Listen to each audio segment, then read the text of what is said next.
Hello, everyone, and welcome to a very special episode of From Page to Stage. I'm your host, Wendy Corner, and I will be sharing with you, past and present, some interviews with lovely people who have done both the page and the stage, or maybe they're in the I've done the page bit and I'm getting towards the stage and I'm not quite there yet, or I'm not feeling confident or familiar with it yet. So there will be a mixture of interviews. Now, today, I have the absolute joy and pleasure of sharing this conversation with one of my bestest friends, Keryn Rose. Now, Keryn is based in Perth, Western Australia, and I'm missing her because I'm not there anymore. So rather than me mess up a good introduction, Keryn, tell us a bit more about you and how you got to where you are now. Oh, goodness me. They say all paths lead to Rome, and I think I'm still heading there. Look, probably first and foremost, I was born into what I deemed to be a musical family, and yet it really was my mother that had all the music. My father, bless him, he was the listener in the family.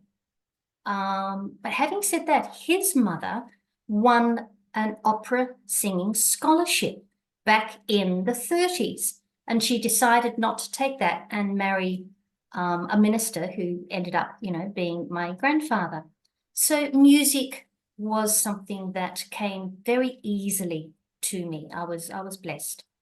And look, even very early on, I had a very short TV career singing as a little one with all these curls on TV.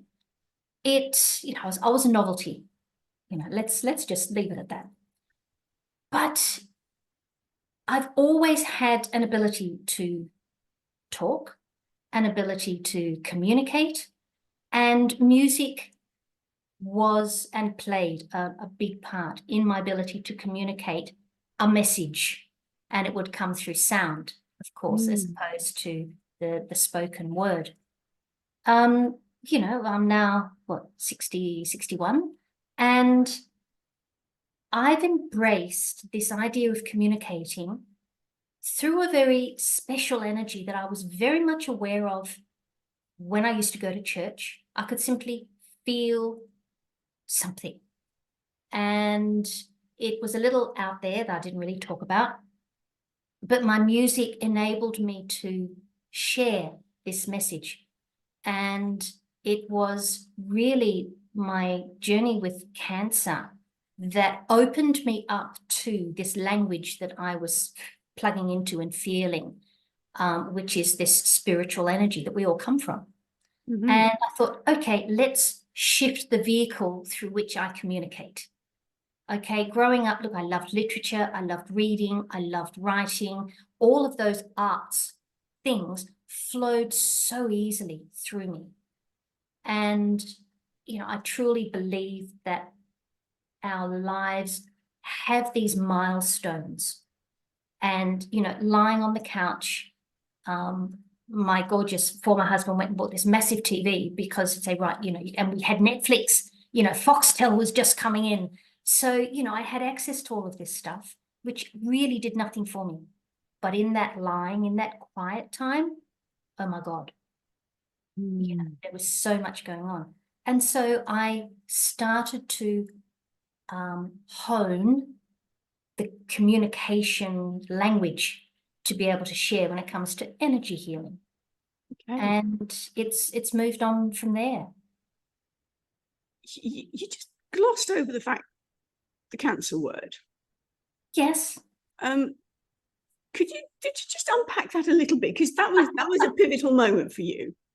And I don't think that's a moment that should be glossed over, frankly. So tell us a little bit more about that. Well, look, thank you. I have this art of being able to gloss over pivotal moments. My son being born with a hole in his heart and going through open heart surgery. Yeah, we did it. Okay, and this is what I love about being a human being. I simply do things. Everybody does. Look at what you're doing. You're doing it. Have within you the tools and the gifts to do it.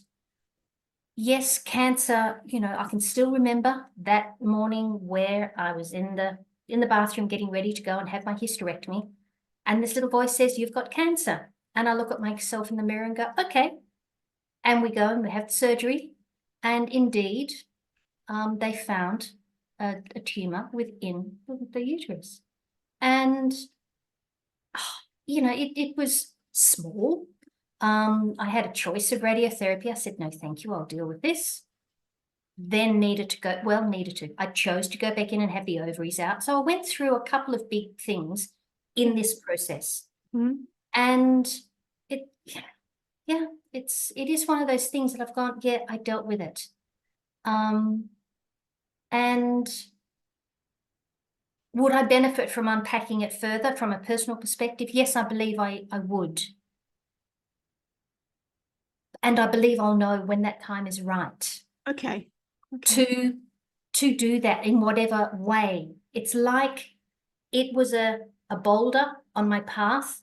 I found a way around it. Yeah. And then moved on because of all of this other stuff that was happening. I thought, cool. You know, I don't feel I felt the need to go deep digging. Okay. But yeah, I acknowledge that, yes, it's there. The point I was alluding to was that this was a pivotal moment for you, because that's when you really started to feel that almost consciousness around the energy, isn't it? It is. And that's the moment that I was actually introduced to the modality that I use. This is when the formalizing of the new communication tasks that I was going to be undergoing. Yes.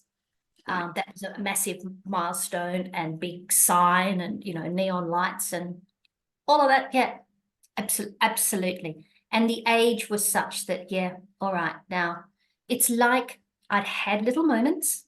The nurse is knocking and I go, yeah, la, la, la, la, la. Let's move on. Let's move on. You know, I'll sing my way through this. Yes, things happen with purpose. And that was really the start of acknowledging within me the message that I had and that needed to be shared. Thank you. I mean, that's one of those sort of smack you up the back of the head moments, isn't it? The actuality of the cancer journey. Are you listening now? Yep. Well, strange you should say that. You know, I'm learning my lesson the hard way. You know, I did have a little suspected heart attack. And, you know, that was another just pivotal moment where I go, yeah, all right. And for me, it is, and look, it's giving me information. It's not the word I'm looking for, but it's giving me the necessary, jewels to be able to then share with others when they are going through something. I can say, hey, you know, allow yourself to sit with this. This is not just happening. It's a message from, again, you to you. To go, all right, what are you going to do with this? What's your next right and perfect step? Yeah. You know, and for me, it was leaving my marriage on that one. So some fairly major life decisions happening around these pivotal moments. Yeah. I've put in to have an easier life, more gentle life next time. Yeah, that would be interesting to see whether you get your It's colourful, my love. It's colourful. And gives me lots to talk about and write about. Oh, yes. And that's where I was coming on to. Beautifully segued, thank you. When did you start writing? And by writing, I don't necessarily mean published writing. I mean any form of writing. I would have to say, I can certainly remember at primary school loving writing, because I am a communicator, and, you know, being an air sign, there is an ease with which I can put words to feelings.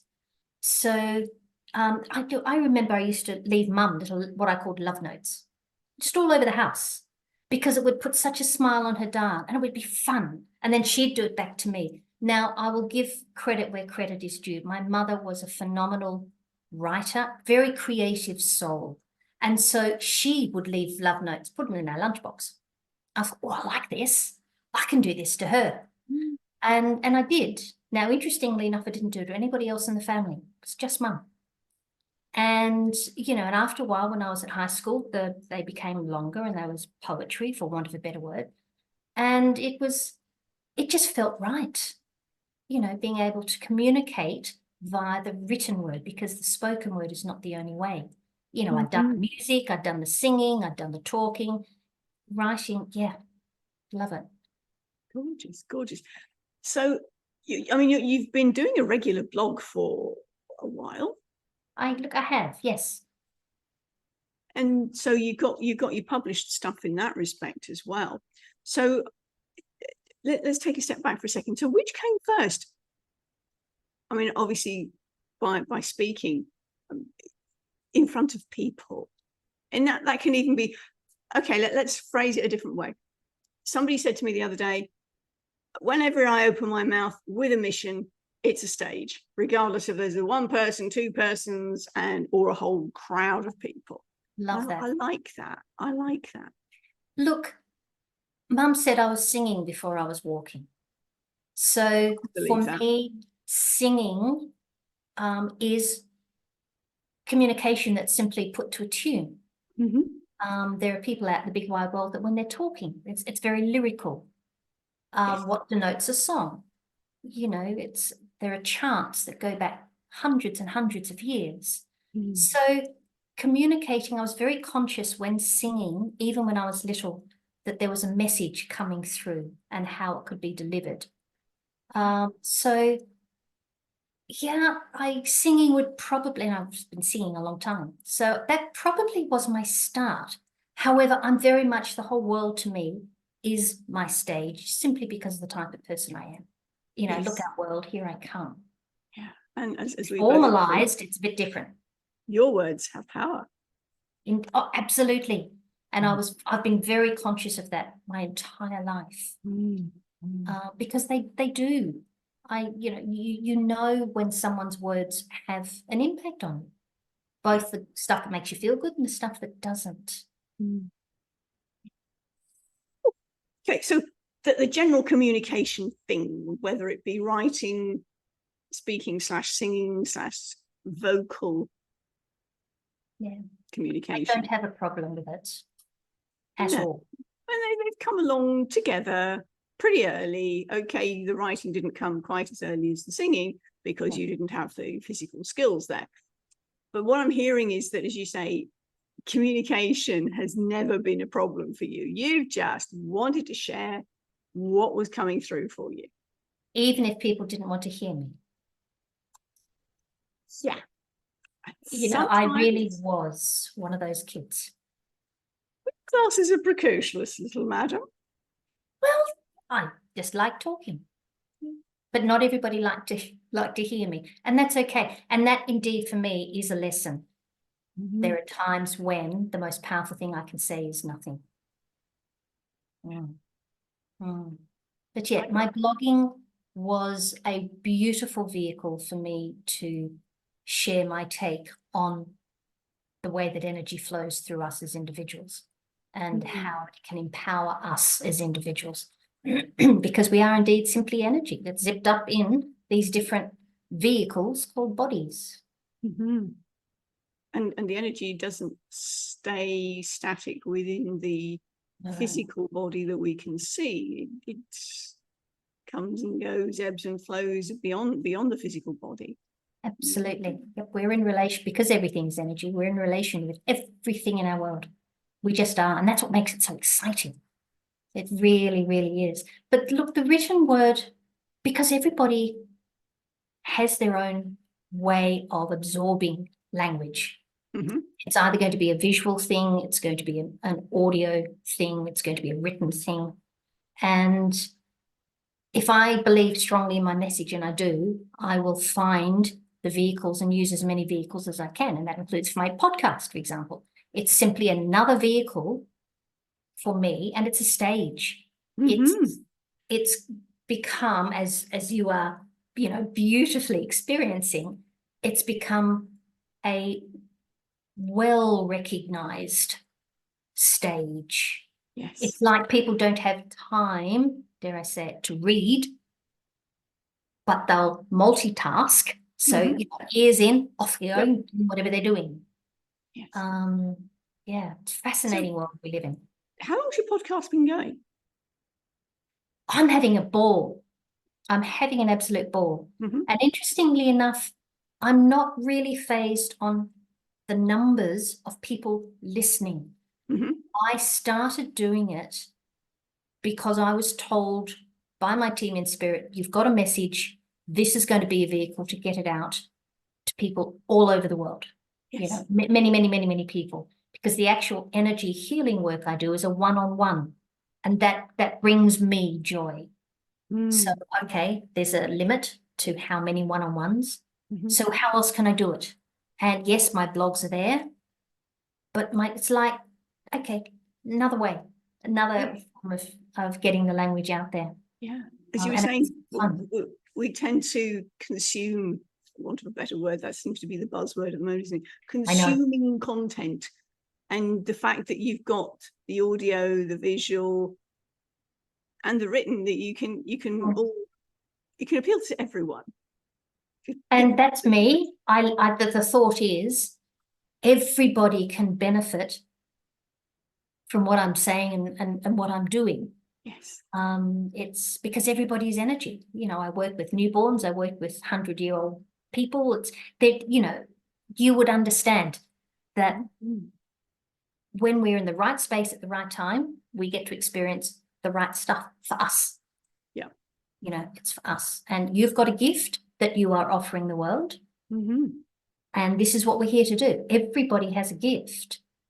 And when you're simply stepping into your own space that nobody else is allowed into because this is your space, your gifts are there to be able to enliven, enrich, and colour, you know, the rest of the world.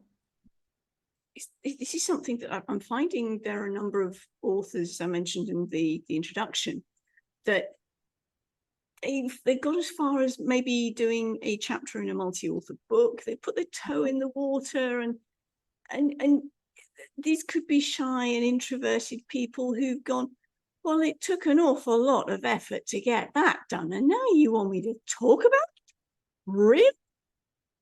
So I'm finding that the idea that this one-on-one conversation, because the first question I come up with is, well, what do you consider to be a stage?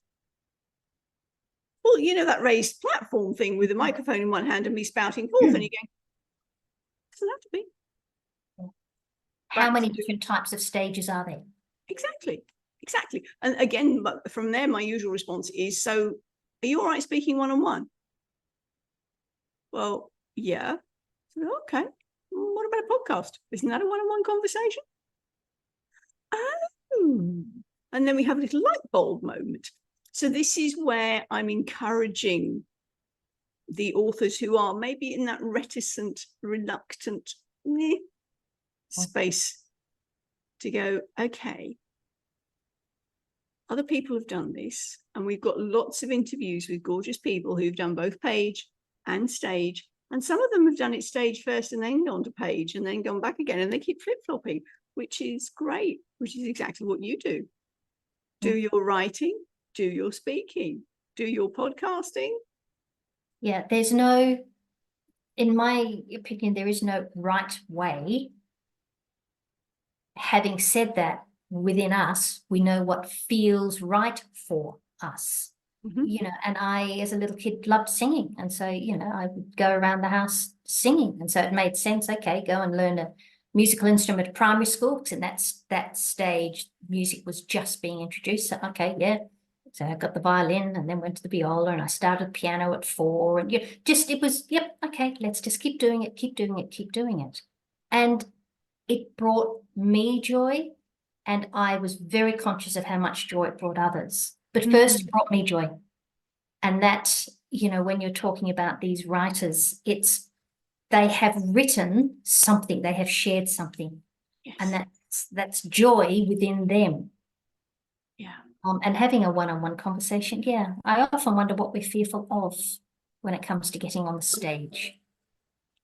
what are other people going to think of me? Who's going to listen to me? I've got imposter syndrome. All those wonderful, as I call them, internal scripts, the things that we say to ourselves and repeat to ourselves and repeat, and we end up believing them. So and you're challenging them, and thank you for doing that. You are literally having them consume that elephant, that proverbial elephant in the room, one bite at a time. Yes. Yeah. Because the thing is, as you said, you want to give your audience your gold nuggets in a way that they want, they can take on. As you said, some people are readers, some people are listeners, some people are writers. Yes, readers, writers, you know what I'm saying. I do, yes. It's been one of those days. I'm not making any excuses. The point is, give people your golden value in a way they can take it on board. Look, absolutely. And also appreciate that when you're sharing, those that need to absorb it and that can absorb it and want to absorb it will absorb it. Yes. Those that don't, that's okay. Not everybody likes black coffee. That's okay. Exactly. And the thing is that then you've got the opportunity for trying something out, and you are there to serve your audience. That was the whole point of you writing your book in the first place, wasn't it, authors? You're there to pass on this information. You're there to serve your audience. And that's what you're doing in a podcast or on a virtual stage or on a physical stage. You're there to serve your audience. It's about them, not you. And when you can make that mental flip, those nerves dissipate tremendously. I mean, at this point in time, I'm not conscious of the fact that we are creating a podcast that will be listened to by millions. Yeah. It's not a thought that is uppermost in my mind because I'm communicating and engaging with the gorgeous you. Yeah. Well, that's a fun thing of a one-to-one conversation. And yes, you'll have seen that I've pulled in the audience from time to time. We're making sure that we speak to them as well. Otherwise, it can be a case of the audience goes, well, yeah, this is all good and well, but what's this got to do with me? It's a fine conversation they're having. Bullseye. Yeah.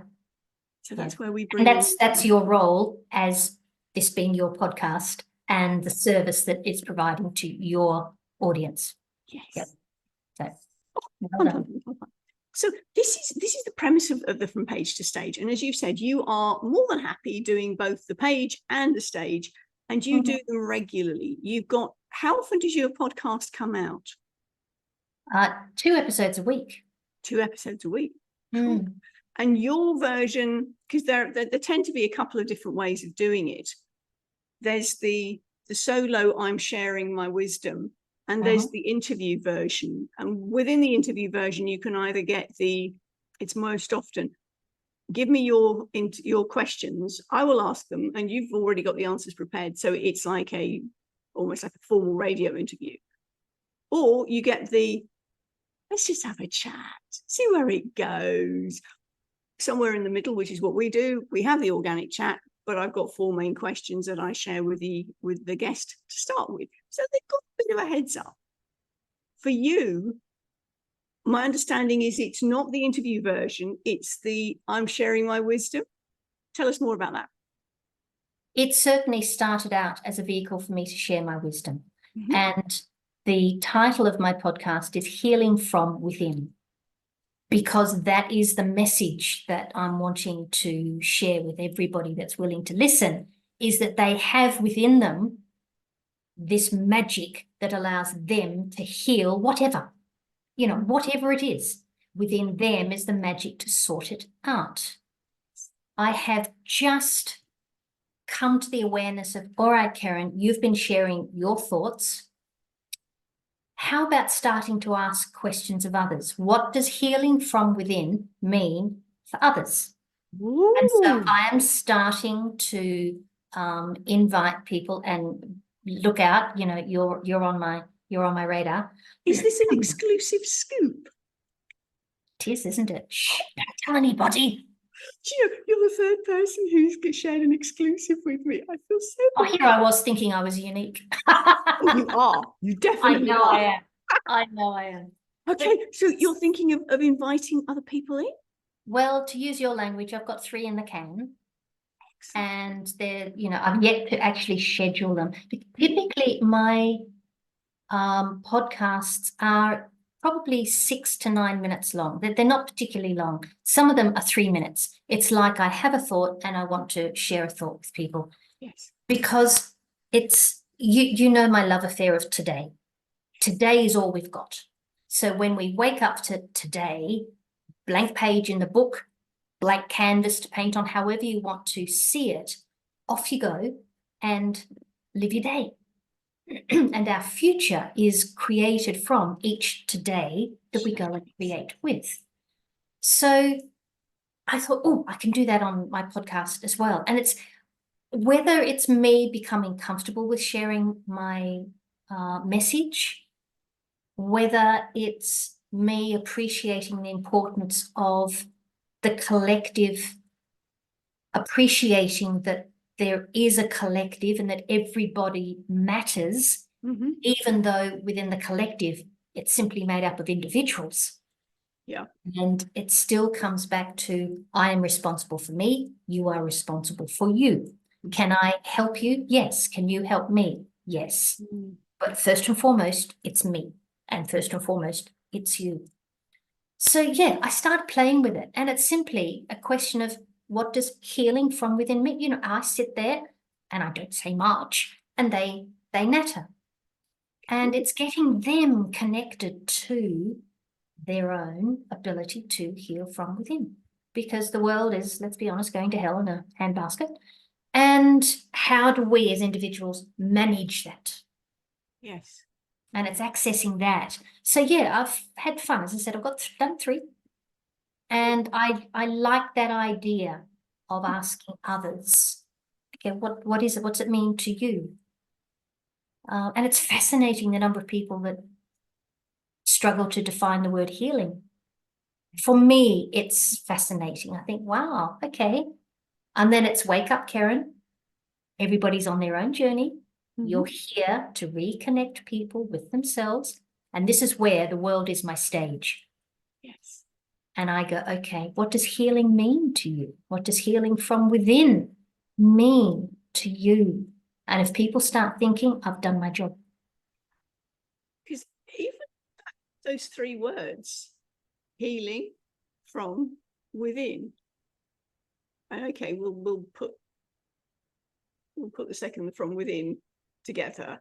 I'm not going to pass it for you, but I'm sure that we could work out the grammatical input there. Keryn and I talk language and linguistics till the cows come home. Just a quick heads up there, audiences, if you're wondering what on earth we're on about.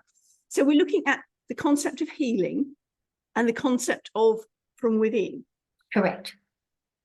And those, as you say, they can be unpacked in individual ways. Oh, absolutely. And it is so unique. Again, it's highlighting the uniqueness of everybody.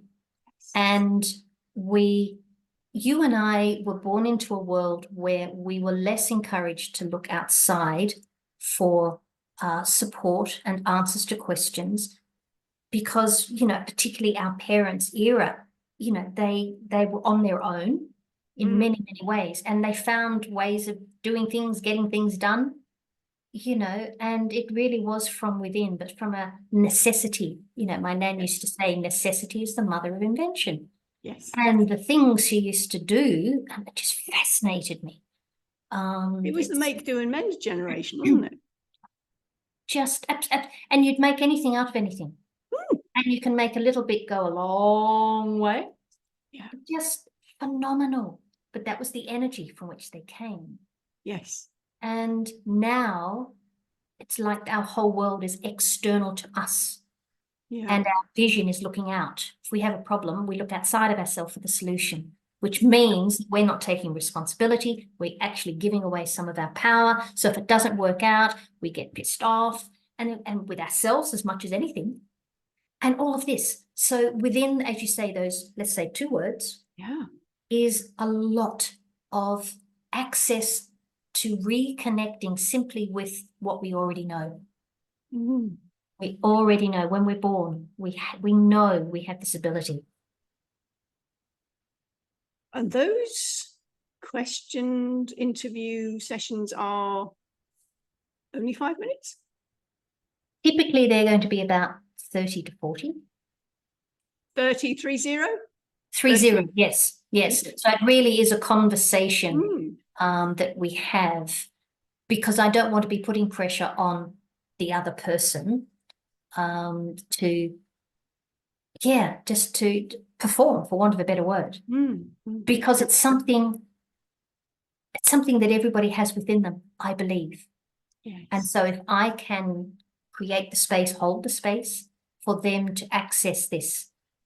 And typically when they come in, they've got a skill that involves healing. I was talking with a client that was a lawyer, and she was going, "Oh, don't have any creative essence in me whatsoever." And I smiled, said, "My Lord, I said, yes, you've got structure." I said, "But how you use that structure," I said, "that to me is so creative." And she goes, "Oh, actually, yes, I was able to get the judge to see what I was doing." I said, "Yeah, engineers, there's structure and process, but how you choose to use it. Tell me something that does not have creativity flowing through it." Really, we mightn't see it that way. Yes. However, it's there. It's so much more than a paintbrush. Oh, yes. It really, well, yeah, don't get me started. There are many, many things that one can do with a paintbrush. One can open up a tin with a paintbrush. Yes. Might snap it, but hey, worked for once.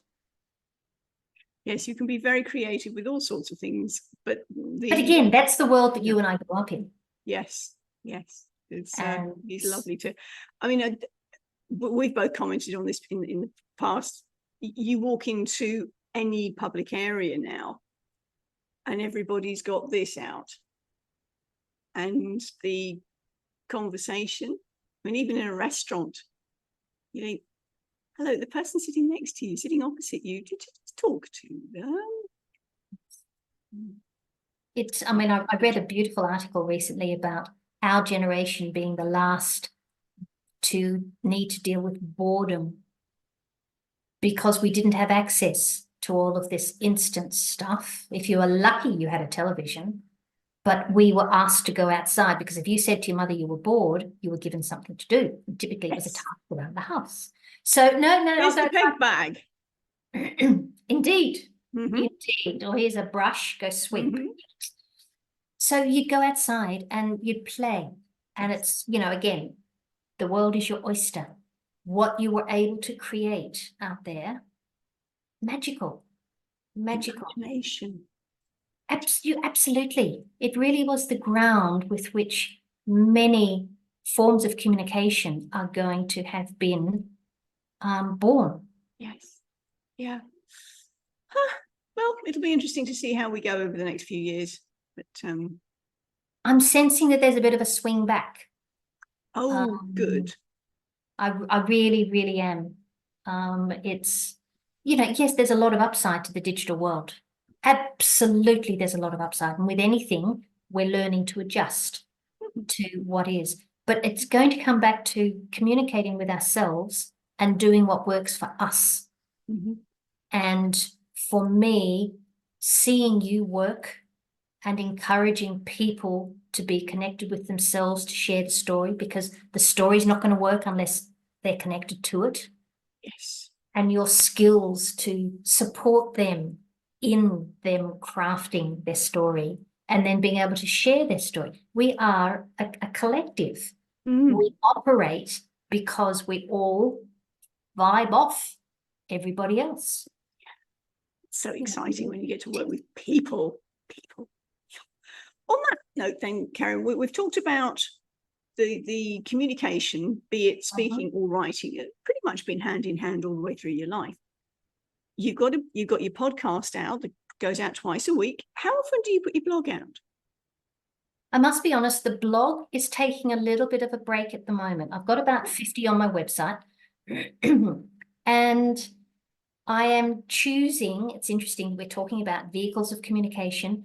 I asked myself to let go of the format that I've been using, because when I started blogging, that's what you did. You got your message out with a blog. And, you know, websites were just getting created. You know, it really was even though it's not been around for terribly long, it was at the start of what was going on.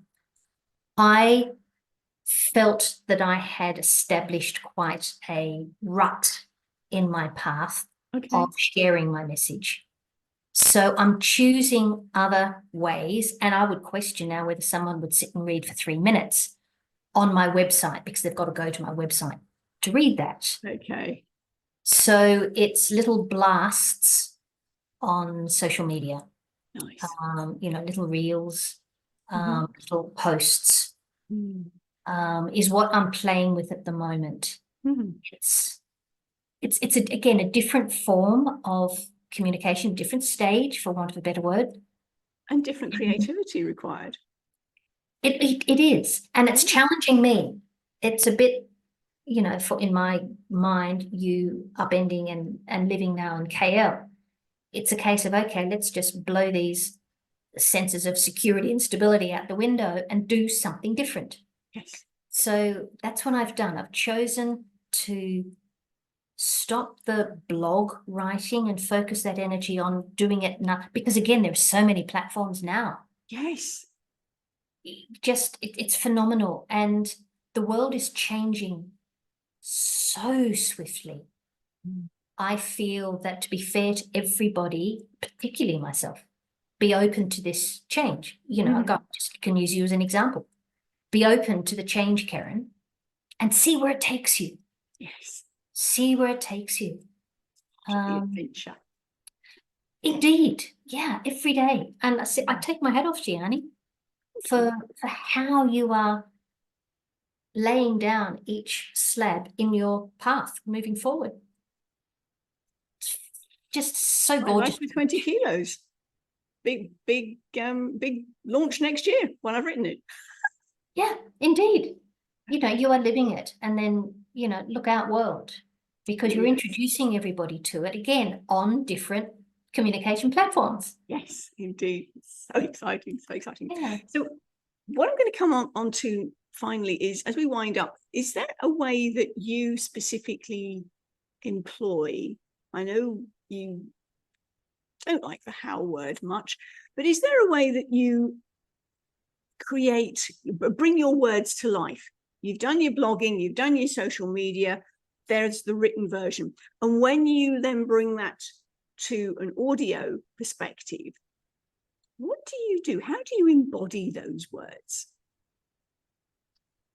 To be brutally honest, it's a way of life. I'm asking me to make living with myself and staying connected with myself a way of life.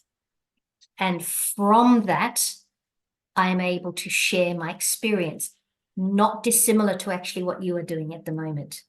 I've yet to change physical location, but everything else, it's embodying the reality of me being energy zipped up in this physical body. Yes, I may be 61, but no, I'm not old. Yes, I may be 61, but I'm not going to be dying in 20 years' time. You know, yes, I'm 61, but, you know, everything doesn't have to head south. I don't have to get osteoporosis because I'm not old. However, society is there sharing the energy of that message. And I watch my father, bless him, he's not far off 90, but he's been dying for a very, very, very, very, very, very, very long time in his mind. Yes. And he now is just a shell of himself, and he's now so scared of dying. And my heart goes out to him and say, honey, you've painted yourself into a corner here. And it's sad. You know, I want to be like the 100-year-old woman that's running the hurdle race in the Masters. You know, thank you kindly. There is a physical body that doesn't care what chronological number people have attached to it. I must be honest, I've never gotten over the fact that we're 9 months inside our mother, typically speaking, and then when we're born, we're not 9 months old. I just go, how does that work? But anyway, it's a number. It's simply a number. And everything is energy. Everything is energy. And if I choose to be running a marathon at 100 years of age, that's what I'm going to do. But I must believe it. Every day, it's right. What's the most right and perfect thing for me today? Sometimes, Wendy, my love, it's rest.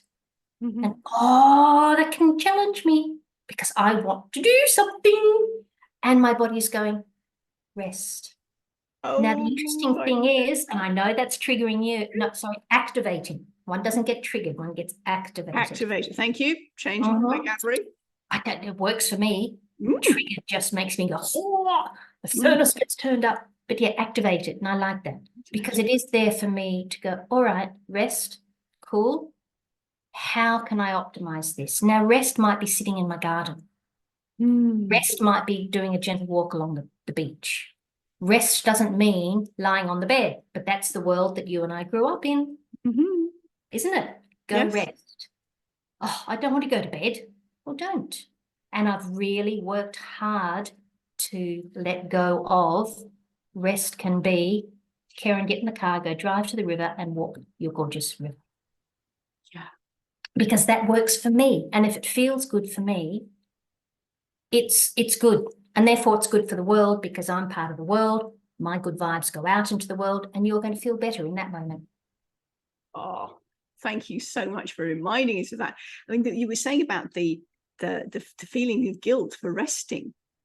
One of the, I mean, you can imagine here I am in Malaysia, I'm in Asia, and the number of, particularly from the Chinese community, you have to do, and then you die.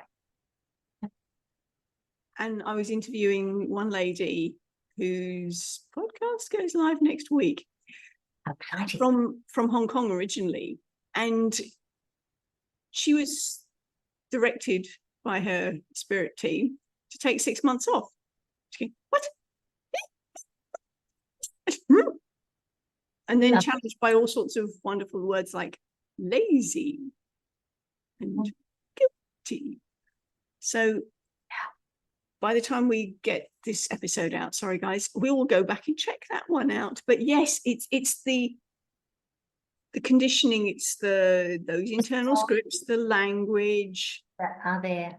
Indeed, indeed. And for us to acknowledge that we can rewrite our stories. And I know you and I have talked on this. You know, I can have a story about my childhood, and now with my father being as frail as he is, and I probably would be ballsy enough to say that to him, but there is a fragility about him. I am rewriting my stories. I can no longer hang on to any angst that I may have toward him because, you know, he cannot defend himself. And it is not, for me, it is not fair to have a conversation that he just can't comprehend anymore. Yeah. Where does that go? What does that serve? Yes. And even if he was able to comprehend, I would still be questioning, Keryn, what good is it doing you? I'm living in that energy of, yeah, it doesn't matter. Maybe that's a better way of putting it. It doesn't matter anymore, Keryn. Let's just prioritize this. And you go, yeah, okay, cool, thanks. It's you coming back to the now again, isn't it? Sorry? It's you coming back to your now. Absolutely. Yes, this presence. Yep. Right here, right now, today. Today. What's it? Yeah, absolutely. And this is life. It's going to bring things into your awareness, whether it be visual, whether it be audible, or just awareness to go, oh, and yeah, ask, does it really matter? In 5 years' time, Keryn, will this really matter? Yeah. And the answer is no, it won't. So why does it matter now? Yeah, all right, I've got myself on that point. Let it go. It's easier said than done sometimes, honey. Oh, it is. It is. But just before we wrap up, there's one particular system that you've devised. You've got your in, joy, and the act and the wrap. Oh, the ACE and the wrap. The ACE and the wrap, Oh, sorry. ACE and Do wrap quickly Yeah. give us a little bit of insight into those. ACE and wrap were created to start the day and end the day. So ACE is asking you to anchor into Mother Earth. The C is to connect with yourself, and it's just a simple breathing process that I use. The E is to engage with the divine essence from which we come and literally create this bubble of, that's going to be a filter. Yes, it's a protective filter, but it filters out energy that's simply not going to serve you.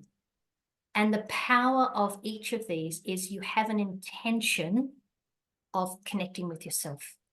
And like a tree, you anchor down into the earth, you reach up to the skies, and you're the conduit in between. And it's simply preparing you energetically to step out into your day. Then the most, for me, probably more important is the wrapping up of the day. So the R is releasing any energy that you've collected throughout the day, because everything is energy and we can forget about that. The dog that's barking next door is energy and you're having an energetic response. And if you've had enough, oh my gosh, please stop, that's with you. So releasing. And typically you go and hug a tree, you touch a plant, but you connect with something in Mother Nature if you can. Sometimes I just simply touch the wall of my home because I'm on the ground floor and it's the age of the house that it does the job. The A is to acknowledge. Think back today for the nice stuff that happened and be grateful for it. Because again, we can forget, on my wrapping up process tonight's going to be this chat with you. It's, it fills my heart with joy because I miss our regular catch-ups that we had when you were in Perth. So acknowledge, simply 3 things, nice things for you. And the P is the presence. Now come back to being you. And when we do this at the end of the day, it's drawing that line in the sand between the worker you and the you, that bit of you that might go and choose to have a small glass of wine, choose to meet up with your partner to talk, and you don't talk work. It's the not work you. And it's like cleaning yourself at the end of the day. Many people get caught up in set yourself up for the day, and they forget to wash off all the shit that you collect at the end of the day. But the really exciting thing for me is that these processes that were started to bookend the day, I now use when I'm working with clients. I'll ACE myself before I work with them, then I wrap up that session. I ACE myself before going into shopping centers, always have. Then I'll wrap myself up when I leave, because I don't want to be carrying energetic enough from place to place to place to place to place. In the dentist chair, I kept acing myself because I was just so ungrounded in the dentist chair. And as soon as I left, oh my God, did I wrap up that session? I bet. So it's staying connected with self, however you choose to use it. But I find them very, very powerful, very powerful processes. Thank you. Well, listen, audience, we are going to make sure that on our show notes, there are links to Keryn's wonderful ACE and wrap process, that we have links to her podcast. So you go find her, go find it. We will also put her website on there. She's saying that this is not where she's particularly focused at the moment, but you can go and look retrospectively at some of her written work. We'll connect with her on socials. Go check this woman out. She's got a wealth, a mine, if you will, of those golden value nuggets that you can go and connect with her. So please do that. As we're wrapping up, Keryn, is there anything we've missed off? No. May I share a little pearl of wisdom that I'm being asked to? Please do. I would love everybody to really understand that their presence matters. One of the episodes on my podcast talks about each individual that is on this planet at the moment is a thread in the tapestry of life. And if you take out a thread out of any tapestry, the tapestry is not the same. And that is the importance that each one of us, irrespective of what position we may hold, we don't have to be the King of England. Every person that walks the earth is a thread in the tapestry of life and holds that level of importance, and it matters. Yes. And I really want people to be able to give themselves a hug and go, oh, I matter, because we do. Yes. Each one of us do. Yeah. And when we know that, oh my God, again, when somebody truly resonates with that, you can just see them going, wow, wow, and Shoulders are back, heads up.